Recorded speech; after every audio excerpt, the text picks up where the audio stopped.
Bienvenue sur notre chaîne Le Chemin, la Destination, où nous vous aidons et nous vous encourageons à avoir une relation encore plus intime avec Dieu en Jésus-Christ. Alors, la dernière fois, j'ai parlé de 14 clés pour avoir la victoire. C'était la partie 1 où j'avais parlé de la première clé que j'avais divisée en 4 parties. Là, on va parler d'autres clés. On a la clé numéro 2 que je pourrais diviser aussi en 2 parties, qui est la prière et le Saint-Esprit. Sur ce, je vais citer quelques versets comme Matthieu 6, verset 7-8, qui dit « En priant, ne multipliez pas de vaines paroles comme les païens qui s'imaginent qu'à force de paroles, ils seront exaucés. Ne leur ressemblez pas, car votre Père sait de quoi vous avez besoin avant que vous le lui demandiez. » Et puis, on a le Jean 16, verset 13-14 qui dit « Quand le consolateur sera venu, l'esprit de vérité, et il vous conduira dans toute la vérité, car il ne parlera pas de lui-même, mais il dira tout ce qu'il aura entendu, et il vous annoncera les choses à venir. Il me glorifiera parce qu'il prendra de ce qui est à moi et vous l'annoncera. » Donc la prière, la plupart du temps, les gens ont cette habitude de prier beaucoup parce qu'ils pensent que c'est lorsqu'ils font des prières de 2 heures, d'1 heure, des prières extrêmement longues, que Dieu les écoute. Mais Dieu écoute, peu importe que vous faites une prière longue, peu importe que vous faites une prière courte, même si c'est une prière de 2 secondes, de 10 secondes, Dieu écoute. La prière, c'est pas juste demander à Dieu ou de déclarer. La prière, c'est aussi une conversation, une façon de s'exprimer avec Dieu, de dire à Dieu ce que l'on ressent, ce que l'on vit. Parfois, on n'est même pas obligé de parler, on reste en silence et Dieu connaît déjà notre cœur. Dieu sait de quoi on a besoin. Dieu sait ce qui nous fait mal.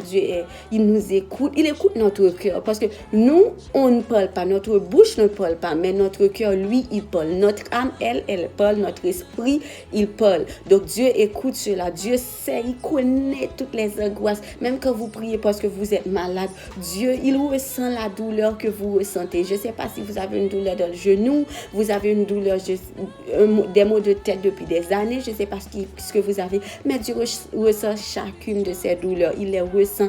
Il veut venir à votre secours et il vous conduit. Laissez-le vous conduire. Et c'est là que vient l'Esprit Saint aussi, parce que l'un des plus beaux cadeaux de Dieu, c'est l'Esprit Saint. C'est là que aussi Jésus a dit, si donc méchants comme vous l'êtes, vous savez donner de bonnes choses à vos enfants, à combien plus forte raison le Père Céleste donnera-t-il de cet esprit à ceux qui le lui demandent. Là, dans ce verset, on voit que le Saint-Esprit, ça va pas venir comme ça. Il faut le demander à Dieu. Il faut demander à Dieu le Saint-Esprit. Parce que le Saint-Esprit veut venir vers vous. Dieu veut vous donner le Saint-Esprit. Mais si vous ne lui demandez pas comment il va vous le donner, c'est comme votre père ou votre mère. Vous avez besoin de quelque chose. Est-ce que vous arrivez auprès de votre père, puis vous restez en silence, et puis lui, il va deviner. Peut-être Dieu sait déjà ce que vous pensez. Il sait déjà ce que vous avez besoin. Mais dites-lui que vous avez besoin de son Esprit Saint, de mettre son Esprit Saint en vous. Et la présence du Saint-Esprit est détruit comme le péché. La présence du Saint-Esprit fait fuir le péché en vous, fait fuir les mauvais choix, les mauvaises choses, les tentations qui sont à l'intérieur de vous. La présence du Saint-Esprit fait jaillir la lumière de Dieu. Donc, le Saint-Esprit va, comme le verset l'a dit, il va vous guider, il va vous dire ce qu'il faut faire, il va vous montrer certaines choses de l'avenir, il va vous dire ce qui doit arriver, il va vous guider lorsque vous êtes dans le moment d'attente et que vous vous sentez mal, vous ne savez pas quoi faire, et que le plus souvent, lorsqu'on est confus, on se dit, ok, est-ce que c'est Dieu, ou bien on est confus par rapport à un choix, on est confus par rapport à une décision, on est confus par rapport au temps, peu importe ce qu'on est confus, ce dont on est confus, le Saint-Esprit, il est là pour nous guider, pour nous consoler, même si on ne le voit pas, mais il fait un seul avec nous. Il est à l'intérieur. C'est aussi notre conscience, c'est comme notre intuition, c'est aussi le Saint-Esprit. C'est comme aujourd'hui, vous allez sortir, vous allez passer par telle route, mais le Saint-Esprit vous invite à passer par une autre route. Et il y a des choses que vous faites, vous vous dites, mais comment j'ai pu faire ça, quoi? Ou bien comment j'ai su que c'est ce qu'il fallait faire. C'est le Saint-Esprit de Dieu qui se révèle en vous et qui vous dit, voilà comment faire. C'est un peu comme l'histoire de Moïse et de Séphora. Séphora, c'était la femme de Moïse. Donc, à un moment donné, Séphora était avec Moïse et leurs enfants, je crois. Et puis, c'est comme Dieu voulait tuer Moïse. Et c'est là que Séphora ne le savait pas, mais il a pris son fils et il a pris une pierre en forme c'est comme une pierre plate, et il a coupé disons, il a circoncis son fils. Et là, elle a crié homme de sang. Homme de sang, il a crié à Moïse, homme de sang. Elle a crié à Moïse, homme de sang. C'est comment elle savait que c'est ce qu'il fallait faire. Surtout, c'était pas comme une juive, c'était une étrangère. Elle ne savait pas ce qu'il fallait faire. Mais l'Esprit de Dieu lui a guidé. L'Esprit de Dieu, il y a des choses que vous allez faire, vous ne saurez pas. Vous allez pas. C'est pas comme, ok, est-ce que je dois deviner? Non, c'est comme une chanson va venir de votre bouche, une chanson de louange, une chanson d'action de grâce, une idée de faire un jeûne.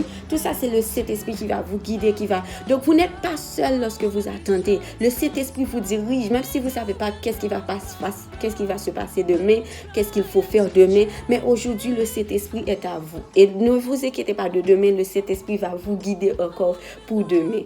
Donc, c'était la deuxième clé, la prière et le Saint-Esprit. La troisième clé de victoire, c'est l'action de grâce. On a comme verset, on a la première lettre aux Thessaloniciens 5, versets 16 et 18 à 18. Soyez toujours joyeux, priez sans cesse. Remerciez Dieu en toute occasion. C'est ce qu'il attend de vous qui êtes unis au Christ Jésus. Parfois, lorsqu'on est dans l'attente, on se dit, qu'est-ce que tu voudrais que je fasse, Seigneur? Parfois, on sent qu'on n'a pas assez fait. Donc, ça, c'est un bon verset pour faire ce que Dieu attend de vous. Il dit, soyez toujours joyeux. Ce n'est pas parce que vous n'avez pas encore votre miracle, que vous ne voyez pas encore votre promesse, que vous êtes obligé d'être triste, que vous ne pouvez pas vous amuser, que vous ne pouvez pas aller prendre de l'air. Non, il vous demande d'être toujours joyeux. Soyez toujours joyeux. Priez sans cesse. Parce que prier sans cesse, remercier Dieu en toute occasion. Donc, on voit déjà 3 clés. Une clé que je ne parle pas vraiment, soyez toujours joyeux. On a prié sans cesse, dont j'ai parlé là de la deuxième étape, de la deuxième clé. Et on a maintenant la troisième clé, remercier Dieu en toute occasion. Donc, l'action de grâce. Donc, Dieu veut que vous le remerciez en toute occasion. Dieu veut que vous le remerciez, même si la chose n'est pas encore arrivée, même si vous ne voyez pas encore la chose. C'est un peu comme quand Jésus-Christ est arrivé devant le tombeau de Lazare et il a dit, Pierre, je te remercie, je te rends grâce de ce que tu m'exauces toujours. Il a rendu grâce avant même que Lazare soit arrivé. Donc, remerciez Dieu toujours avant même que vous voyez la victoire. C'est pas en disant, bon, je vais attendre que Dieu me montre la victoire. C'est à ce moment que je vais le remercier. Déjà, le fait que Dieu vous a dit qu'il va vous donner cette victoire, c'est déjà, vous devrez déjà lui rendre grâce parce qu'il vous a déjà dit. Et Dieu ne ment pas, il est fidèle. Donc, s'il vous a déjà dit qu'il va vous donner quelque chose, sa parole l'a déjà dit. Donc, à plus forte raison, vous devriez le remercier et être en joie et prier. Donc, faites ce que Dieu dit. Et n'attendez pas de voir votre miracle pour remercier Dieu. Faites un jeûne d'action de grâce ou donnez, comme je ne sais pas, vous pouvez décider aujourd'hui, bon, j'ai de l'argent, au lieu d'aller gaspiller cet argent, je vais le partager aux pauvres. Ça, c'est une sorte d'action de grâce ou je vais le donner dans l'église ou je vais aider quelqu'un. Il y a plusieurs façons de rendre grâce à Dieu par la bouche, par les actions.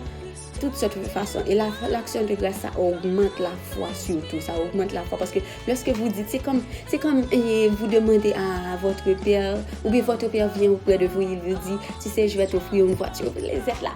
Vous ne voyez pas encore la voiture, mais vous êtes là. Merci papa, merci papa, merci papa, merci papa. Vous êtes joyeux, vous êtes content parce que vous savez que vous allez avoir cette voiture. C'est la même joie que Dieu veut que vous ayez aussi. Vous devriez être joyeux que vous allez avoir ce miracle. Vous devriez être joyeux que vous allez, même si c'est votre soeur qui vient auprès de vous, ah, t'as cru papa, il va pas te donner une voiture. Vous croyez, vous avez dit non. Mon père va me donner une voiture. C'est la même façon. Dieu va me donner ce que j'ai demandé. Dieu va me donner ce pourquoi j'attends. Dieu va me donner cette promesse-là, ce miracle que j'attends. Donc, soyez en joie. Agissez comme si vous avez déjà le miracle. Remerciez Dieu. Donc, la quatrième clé, c'est aussi le nom et le sang de Jésus. Donc, on a Marc 16, verset 17 qui dit, voici les miracles qui accompagneront ceux qui auront cru en mon nom. Ils chasseront les démons, ils parleront de nouvelles langues. Et il y a d'autres miracles, mais j'ai juste pris cette partie du verset. On a Luc 10, le verset 17 qui dit, les 70 revinrent avec joie, disant, Seigneur, les démons même nous sont soumis en ton nom. On a Acte 4, verset 10 qui dit « Sachez-le tous et que tout le peuple d'Israël le sache, c'est par le nom de Jésus-Christ de Nazareth que vous avez été crucifiés et que Dieu a ressuscité des morts. C'est par lui que cet homme se présente en pleine santé devant vous. » Matthieu 18, le verset 20. « Car là où 2 ou 3 sont assemblés en mon nom, je suis au milieu d'eux. » On a Éphésiens 1, le verset 7. « En lui, nous avons la rédemption. » Juste une seconde. En lui, nous avons la rédemption par son sang, la rémission des péchés selon la richesse de sa grâce.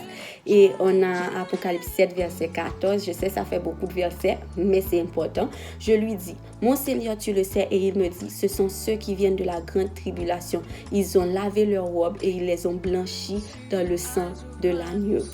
On a 1 Corinthiens 11, verset 25. De même, après avoir soupé, il prit la coupe et il dit, « Cette coupe est la nouvelle alliance en mon sang. Faites ceci en mémoire de moi toutes les fois que vous en boirez. » On a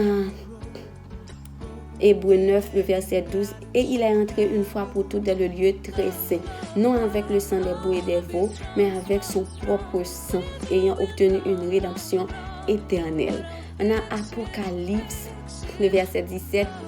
Apocalypse 17, le verset 14, j'aime vraiment ce verset. Ils combattront contre l'agneau. Ils combattront contre l'agneau. Et l'agneau les vaincra parce qu'il est le Seigneur des seigneurs et le roi des rois. Et les a appelés les élus et les fidèles qui sont avec lui les vaincront aussi. Donc, pourquoi j'ai choisi autant de versets? Le nom de Jésus et le sang de Jésus, il y a beaucoup de versets qui parlent de ça. Donc, j'aime beaucoup ce verset-là, l'Apocalypse 17, verset 14, qui dit que même les élus, les fidèles, ceux qui marchent avec Jésus, ceux qui marchent avec l'agneau, ceux qui marchent avec le nom et le sang de Jésus, ils vaincront tous les obstacles qui viendront en face d'eux. Et pendant le moment d'attente, et même lorsque vous êtes joyeuse, même lorsque vous n'attendez pas quelque chose, il y aura des obstacles, il y aura des persécutions. Mais le sang de Jésus, le nom de Jésus va vaincre tous ces obstacles parce que tout genou fléchisse en entendant le nom de Jésus-Christ. Donc, vous vous souvenez de l'histoire de Moïse, quand il y avait plusieurs... Comment on a dit ça? J'ai oublié le mot exact. Quand Pharaon ne voulait pas libérer le peuple de Moïse. Et puis la dernière vague qu'il y a eu, c'était quand les premiers fils étaient tous morts. Mais ce n'étaient pas les premiers fils des Juifs, mais plutôt les premiers fils des Égyptiens. Pourquoi les premiers fils des Juifs n'étaient pas morts? C'est pas comme s'ils étaient restés là, ils ont dit, bon, on est des Juifs, bon, rien va se passer pour nos enfants. Non, ils ont fait une action. Ils ont tué, à l'époque, il n'y avait pas Jésus. Donc, chaque famille a tué un agneau et a pris le sang de l'agneau et a mis ce sang sur leur porte. Donc, à chaque fois que les anges de la mort passaient, quand ils voyaient ce sang-là, sur la porte de la maison, ils n'entraient pas. Parce que même à l'époque, le sang de l'agneau était très puissant.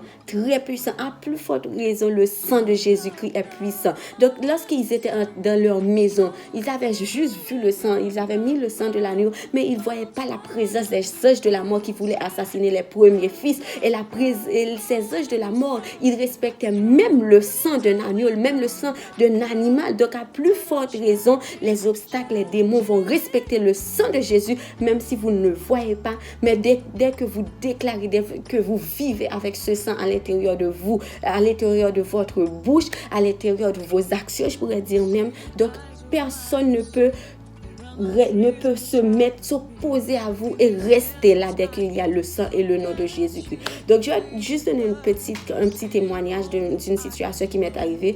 Je me souviens que c'était ma première fois, j'avais une oppression démoniaque. C'était pas ici, c'était dans l'ancien endroit où j'habitais et j'étais sur mon lit, ok? Je ne pensais jamais, je disais toujours que jamais il y aurait des mauvais esprits qui allaient m'attaquer dans ma vie. Donc, de façon spirituelle, oui, mais de façon physique, non, j'aurais jamais pensé ça parce que je me disais, j'espère que ça va jamais m'arriver parce que je suis trop peureuse. Sauf qu'à l'époque, je n'étais plus peureuse comme je le pensais.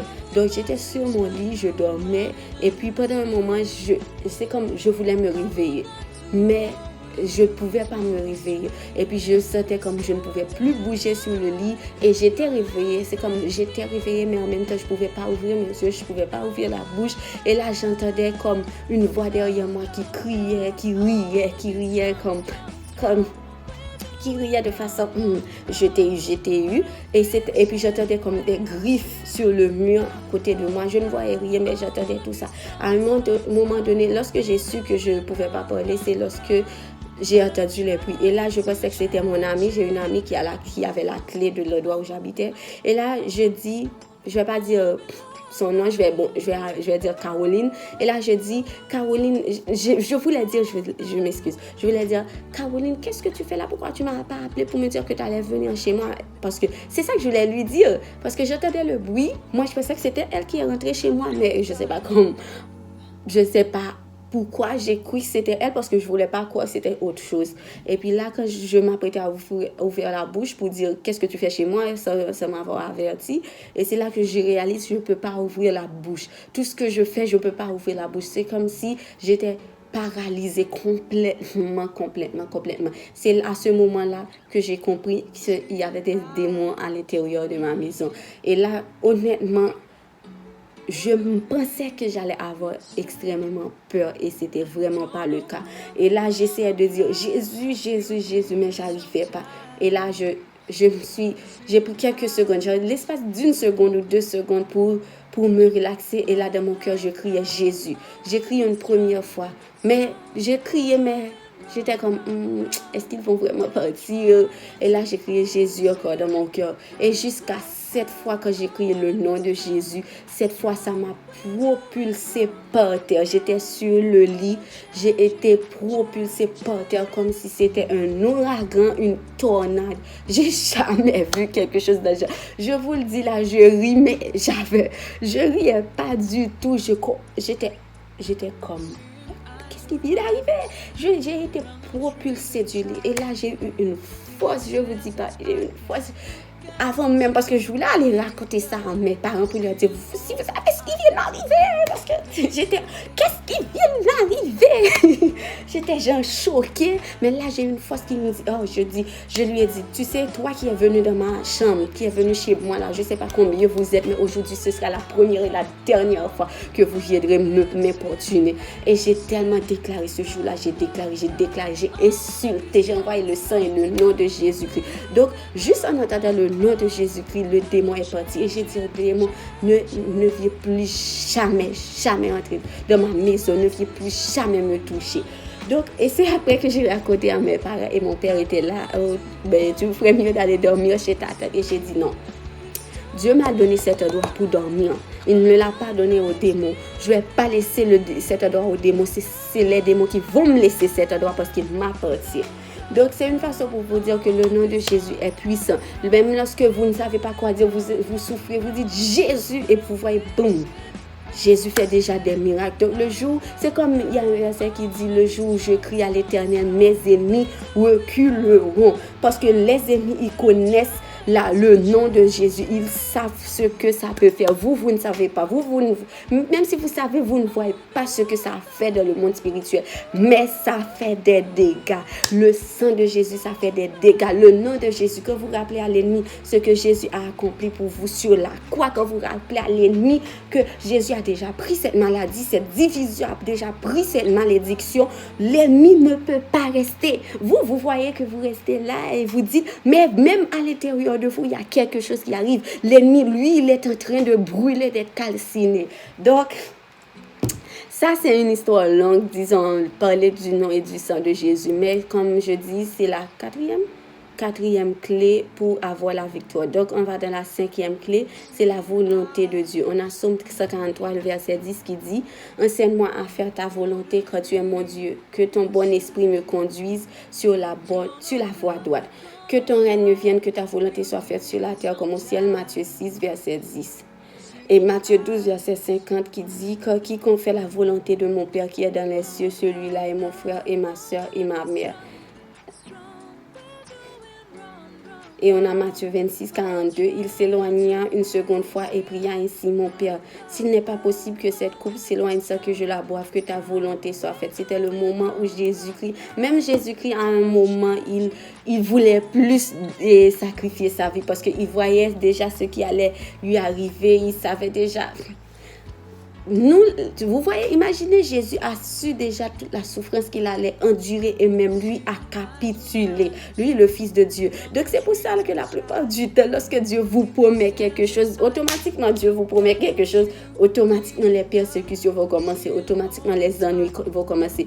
Je vous dis ça, mais ne le prenez pas de façon mauvaise et ne soyez pas tristes, car ceux qui sont persécutés, ce sont ceux qui seront les plus heureux, qui auront plus de victoire. Parce que lorsque vous êtes persécuté, ça veut dire que vous êtes aussi sur le bon chemin, sur la bonne voie.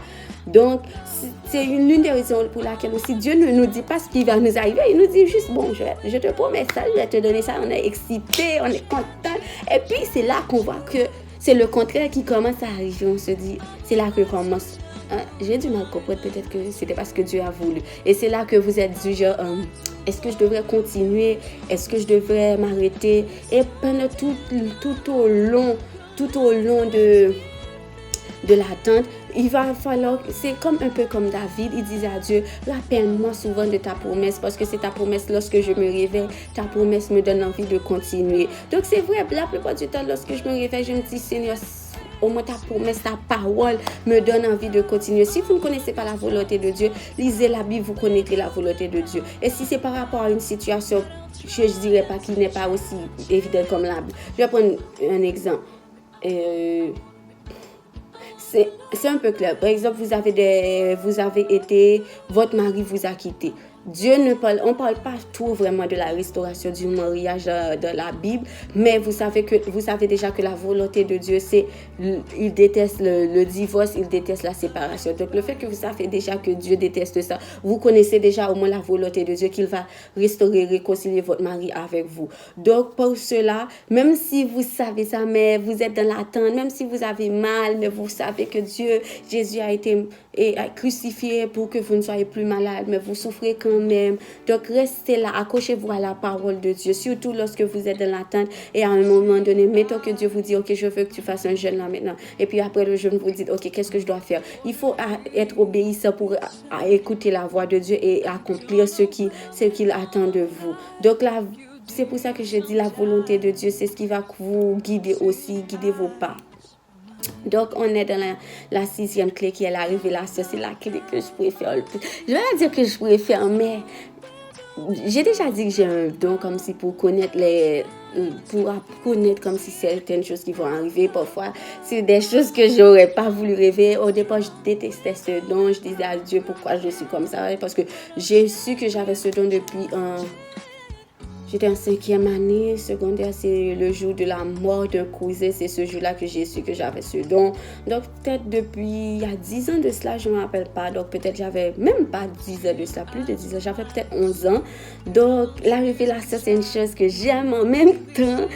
Voir des choses que j'aurais aimé ne pas voir des choses parce que je dis qu'ils vont arriver, parce que la plupart du temps Dieu nous fait voir des choses comme si qui sont mauvaises, mais pas, et on souffre, on se dit pourquoi j'ai rêvé de ça, mais Dieu nous fait les voir parce que il veut que nous prions par rapport à cela, il veut que nous jeûnons, que nous déclarons que nous allons chasser ce plan que le diable a pour vous. Et il y a un pasteur qui m'a fait voir quelque chose, c'est que il y a des gens qui ne rêvent même pas, et ça c'est une mauvaise chose. Le fait de rêver, même si c'est un cauchemar, c'est une bonne chose parce que c'est Dieu qui vous parle. Quand c'est un cauchemar, Dieu vous incite à prier contre ce cauchemar, à briser la peur, à lier les démons qui attaquent votre vie, qui attaquent ceux dont ce cauchemar parle. Et lorsque c'est un rêve, un bon rêve, Dieu vous incite à rendre grâce, à appeler. Mais tout cela, il faut le faire avec la parole de Dieu. Donc, comme verset pour la révélation, on a Matthieu 11, le verset 25-27. Et en ce temps-là, Jésus prit la parole et dit, je te loue, Père, Seigneur du ciel et de la terre, de ce que tu as caché ces choses aux sages et aux intelligents et de ce que tu les as révélées aux enfants. Oui, Père, je te loue de ce que tu l'as voulu ainsi. Toutes choses m'ont été données par mon Père et personne ne connaît le Fils si ce n'est le Père. Personne non plus ne connaît le Père si ce n'est le Fils et celui à qui le Fils veut le révéler. Psaume 119, le verset 130 qui dit « La révélation de tes paroles est claire, elle donne de l'intelligence aux simples. » Éphésiens 3, le verset 3, c'est par révélation que j'ai eu connaissance du mystère sur lequel je viens d'écrire en peu de mots. Donc, il y a beaucoup de versets là. Il y a Matthieu 2, le verset 12. Puis, divinement averti en songe de ne pas retourner vers Hérode, ils regagnèrent leur pays par un autre chemin. Je pense que ce verset-là s'adresse peut-être aux trois mages ou peut-être à Joseph. Vous vous souvenez de l'histoire de Joseph et quand Joseph voyait un songe que ce qui allait se passer. Et c'est là. Parce qu'il voyait un songe ce qui allait se passer. Peut-être c'était un cauchemar pour lui, mais c'était aussi un avertissement pour se fier. C'était comme Dieu vous dit de courir, Dieu vous dit de partir, de sortir de là, Dieu vous dit de prier, de déclarer. Et la plupart du temps, lorsqu'on fait un cauchemar, automatiquement, on a peur. C'était la réaction que j'avais auparavant, mais c'est pas une bonne réaction. Quand vous n'avez pas la connaissance, ok, c'est ce que vous faites. Mais lorsque vous avez fait un cauchemar, la première chose, c'est de vous calmer. Ensuite, de chasser cette peur. Parce que lorsque vous priez en ayant peur, vous ne priez pas selon cet esprit, vous priez selon la peur. Mais chassez cette peur, liez cette peur. Repoussez cette peur, détruisez-le, rejetez cette peur par la parole de Dieu. Ensuite, vous allez lier les démons qui vous attaquent, qui attaquent ces personnes, qui attaquent votre vie, qui attaquent votre domaine, votre miracle, votre situation avec la parole de Dieu. Donc la révélation, c'est ce qui va vous conduire à savoir qu'est-ce qui est derrière vraiment est-ce qu'il y a un obstacle derrière votre miracle. Et la révélation, c'est ce qui va vous conduire. Par exemple, moi j'ai plusieurs cahiers où j'écris chaque signe, où j'écris chaque chose que Dieu m'a fait voir, que Dieu m'envoie, les paroles que Dieu m'envoie à travers des pasteurs, à travers d'autres personnes. Je les écris tout le temps parce que tout cela, c'est la parole de Dieu aussi pour moi, pour ma vie, pour ma famille, donc pour les gens que je connaisse aussi. Donc je les écris parce que tout ça, c'est des signes. C'est comme Dieu avait dit à Habakkuk, écris la prophétie quand elle va arriver. Donc si Dieu vous montre quelque chose, si Dieu vous dit quelque chose à travers quelqu'un, à travers une vidéo, à travers, peu importe, c'est une chose simple, écrivez-la parce que l'ennemi, lui, il va vous faire oublier. Parce que c'est ainsi, je relis les choses que j'avais écrites et c'est là que je me rends compte, Dieu est vraiment avec moi. Dieu est vraiment avec moi. Regardez, autant de révélations Dieu m'a donné. Et là, je doutais encore. Si Dieu m'a donné autant de révélations, autant de signes, il n'y a aucune raison que je doute. Mais je garde ces signes-là pour lorsque je me sens découragée, pour que je les relise. Et même lorsque je ne me sens pas découragée, je rends grâce à Dieu pour ces choses-là et pour les choses à venir, la chose qu'il m'a promis. Tout cela, Élie accesse le verset 9 qui dit, pendant la nuit, Paul eut une vision. Un Macédonien lui apparut et lui fit cette prière. Passe en Macédoine, secours-nous. Vous voyez, donc, pendant la nuit, c'est là qu'il y a eu une révélation qu'il fallait faire quelque chose. Et même lorsqu'il était seul et que Jésus lui avait rendu aveugle, et même là, Jésus lui avait dit qu'une telle personne allait le visiter pour qu'il puisse recouvrir la vue. Donc, s'il y a un obstacle aussi devant vous, s'il y a quelque chose que vous devriez faire, que vous ne faites pas, Dieu va vous le révéler. S'il y a quelqu'un pour qui vous devriez prier, Dieu va... Ça, c'est une amitié. Lorsque Dieu vous montre quelqu'un dans votre rêve et vous dit, prie pour cette personne, ou bien va auprès de cette personne, c'est que Dieu vous fait confiance. Dieu, vous êtes l'ami de Dieu lorsqu'il partage avec vous le problème de quelqu'un, parce qu'il sait que vous pouvez prier, vous pouvez aider cette personne. Donc, la révélation, c'est une grande chose, une bonne chose. Même si vous faites des cauchemars, c'est une bonne chose parce qu'il y a d'autres personnes, Satan les fait oublier leurs rêves pour accomplir son plan sur leur vie. Donc, vous vous souvenez, donc automatiquement, priez, déclarez et rendez grâce à Dieu. Et même lorsque vous n'avez pas de révélation, demandez au Saint-Esprit. Donc, on a la 7e clé. Et dans les autres clés, je parlerai pour une autre partie. Là, on s'arrête à la 7e clé qui est la connaissance. On a Psaume 119, le verset 66 qui dit « Enseigne-moi le bon sens et l'intelligence, car je crois à tes commandements. » Et on a Colossiens 2, verset 2-3 qui dit « Afin qu'ils aient le cœur rempli de consolation, qu'ils soient unis dans la charité et enrichis d'une pleine intelligence pour connaître le mystère de Dieu, savoir Christ. » Et la connaissance la connaissance, c'est aussi la sagesse, c'est la science, c'est connaître des choses, c'est la vertu aussi, c'est le discernement, tout ça. Donc, lorsque vous êtes dans le moment de l'attente, Dieu va vous grandir spirituellement, même pas spirituellement aussi, émotionnellement, mentalement, physiquement, Dieu va vous grandir. Parce que la personne que j'étais, j'ai eu ma conversion le 14 juin, donc ce sera dans un mois. Donc, la personne que j'étais 14 juin 2019, c'est pas la même personne que je suis là maintenant, parce que j'ai accepté d'obéir à Dieu.